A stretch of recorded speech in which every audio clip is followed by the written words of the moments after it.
রাজধানীর গুলশানে চলছে ক্ষমতাসীন দল বিএনপির মন্ত্রী এমপিদের প্রশিক্ষণ কর্মশালা। 2 দিনের আয়োজনে আজকে শেষ দিন। প্রথম দিনের সেশনে বেশ কয়েকজন মন্ত্রী, প্রতিমন্ত্রী, উপদেষ্টা, সংসদের চিফ হুইপ ও হুইপরা অংশ নেন। আজ কর্মশালায় যোগ দিয়েছেন ঢাকা, ময়মনসিংহ, ফরিদপুর ও ঢাকা বিভাগের বেশ কয়েকটি জেলার সংসদ সদস্যরা। এছাড়া বিকেলের পর্বে কুমিল্লা, সিলেট ও চট্টগ্রাম বিভাগের সংসদ সদস্যরা অংশ নেওয়ার মধ্য দিয়ে শেষ হবে 2 দিনব্যাপী এই প্রশিক্ষণ কর্মশালার। রাজধানীর গুলশানে বিএনপি কার্যালয়ে এমপি মন্ত্রীদের 2 দিনব্যাপী প্রশিক্ষণ কর্মশালার আজ শেষ দিন। এ বিষয়ে আরও জানাতে সেখান থেকে যুক্ত হচ্ছেন সহকর্মী শাহিমন। যেসব মন্ত্রী এমপিরা আসছেন কিংবা বিএনপির পক্ষ থেকে আসলে কিছু বলা হয়েছে কিনা, সার্বিক পরিস্থিতি কেমন দেখছেন সেখানে? রেদওয়ান, আপনি জানেন যে গতকাল থেকে বিএনপির যে সংসদ সদস্য রয়েছে 209 জন সংসদ সদস্য, আপনি জানেন যে এর মধ্যে 146 জনই কিন্তু এবার প্রথমবারের মতো সংসদে এসেছেন, যে কারণে এই যে সংসদের যে বিভিন্ন কার্যবিধি প্রণালী এবং সংসদের যে রীতিনীতি আচার আচরণ, এই সমস্ত বিষয়ে অনেককেই অবগত নয়, যে কারণে এবার একটি ব্যতিক্রম ধর্মী আয়োজন করেছে বিএনপি।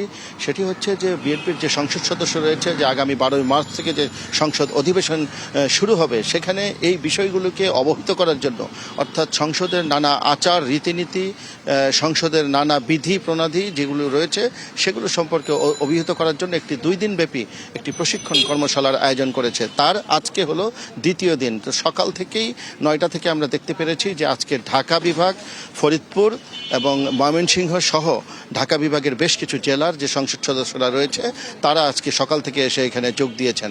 নগদ নিয়ে এলো হার না মানা হার অফার। সর্বনিম্ন 10,000 টাকা রেমিটেন্স নগদে পাঠালে থাকছে স্বর্ণের হার জেতার সুযোগ। পাশাপাশি চিফ হুইপ সহ প্রতিমন্ত্রী এবং বেশ কয়েকজন মন্ত্রীও কিন্তু এই কর্মসূচিতে আজকে যোগ দিয়েছেন। বেলা 10:30 থেকে এই কর্মসূচি কিন্তু ইতিমধ্যেই শুরু হয়েছে।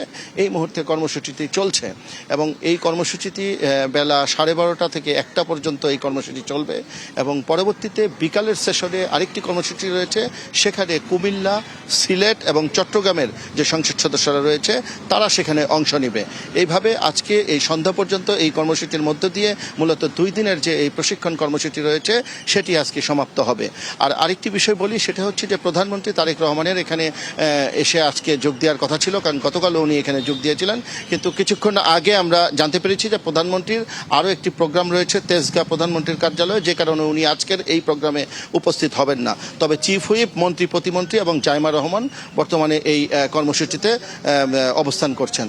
তো আমার হাতে এই ছিল সর্বশেষ গুলশান বিএনপির। জি ইমন, বেশ স্পষ্ট করেছেন আপনি, অর্থাৎ মোট 4টি সেশন, গতকালকে 2টি হয়েছে এবং আজকে 2টি। ধন্যবাদ আপনাকে।